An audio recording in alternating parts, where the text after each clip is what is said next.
சென்னை கடற்கரை, தாம்பரம், செங்கல்பட்டு, காஞ்சிபுரம், அரக்கோணம் மார்க்கங்களில் இன்றும் 55 மின்சார ரயில்கள் ரத்து செய்யப்பட்டதால் பயணிகள் தவிப்புக்கு உள்ளாகியுள்ளனர். இதனால் பேருந்துகளில் கூட்டம் நிரம்பி வழிந்தது.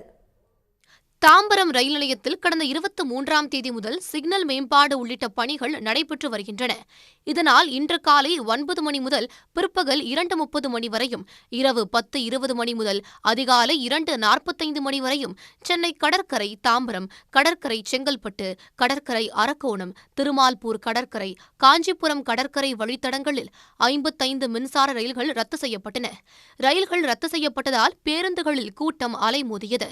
தாம்பரம் பேருந்து நிலையத்தில் வழக்கத்தை விட அதிகளவில் பயணிகள் கூடியதால் பேருந்துகள் நிரம்பி வழிந்தன.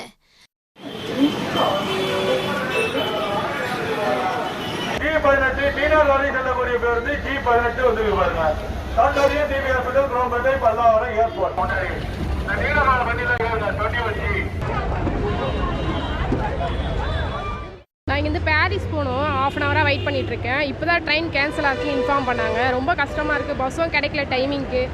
பாப்பா வச்சுட்டு ரொம்ப நேரமாக வெயிட் பண்ணிட்டு இருக்கேன். இல்லை பஸ்ஸு வரல. ½ அன் ஹவராக வெயிட் பண்ணிட்டு இருக்கேன். பஸ்ஸு வரல. அப்படியே வந்தால் ரஷ்ஷாக இருக்குது பஸ்ஸு. நானும் பீச் தான் போகணும், சென்னை பீச்சு. அங்கேருந்து நிறைய ட்ரெயின் இல்லாதனால இப்போ நிறைய பேர் இங்கே நிற்கிறாங்க.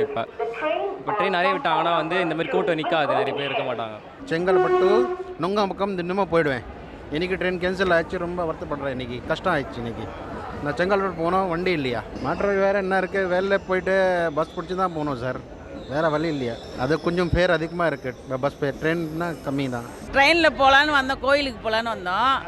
ஆனால் இங்கே பார்த்தாக்கா பஸ்ஸும் ரொம்ப க்ரௌடாக இருக்குது. ட்ரெயினும் கிடைக்கல. இப்போ எப்படி போகிறதுன்னு தெரியாத ஒழிச்சுன்னு உட்காந்துங்கிறோம். சென்னையில் மின்சார ரயில்கள் ரத்து செய்யப்பட்டதால் கடும் போக்குவரத்து நெரிசல் ஏற்பட்டது. குறிப்பாக ஜிஎஸ்டி சாலையில் ஏற்பட்ட கடும் போக்குவரத்து நெரிசலால் அதிகளவிலான வாகனங்கள் சாலைகளை ஆக்கிரமித்தன. போக்குவரத்து நெரிசலை கட்டுப்படுத்த கூடுதல் காவலர்கள் ஈடுபடுத்தப்பட்டனர். உடனுக்குடன் செய்திகளை தெரிந்து கொள்ள சன் நியூஸ் பெல் ஐகானை கிளிக் பண்ணுங்க.